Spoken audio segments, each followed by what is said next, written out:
একটা কথা ভালো করে শুনুন, আপনার পাকস্থলী বা স্টমাকের কিন্তু কোনো দাঁত নেই। আমরা খাওয়ার সময় খাবারকে ঠিকমতো না চিবিয়ে গিলে ফেলি, বাট সায়েন্স বলছে ডাইজেশন পেটে নয়, শুরু হয় আমাদের মুখে। যখন আপনি খাবারের বড় বড় টুকরোকে গিলে ফেলেন, তখন আপনার স্টমাককে এমন একটা কাজ করতে হয় যার জন্য সে ডিজাইন নয়। ফলে এই আনডাইজেস্ট ফুড মানে হজম না হওয়া খাবার আপনার ইন্টেস্টাইনে গিয়ে পচতে শুরু করে আর তৈরি হয় ফার্মেন্টেশন।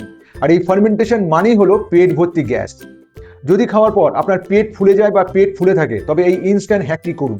খাওয়ার ঠিক 10 মিনিট পর 5 মিনিটের জন্য বজ্রাসন বা হাঁটু মুড়ে বসুন। এটি আপনার শরীরের ব্লাড ফ্লোকে পেটের দিকে ডাইভার্ট করে এবং ডাইজেস্টিফায়ার বা এনজাইমকে অ্যাক্টিভেট করে গ্যাস কমিয়ে দেয়।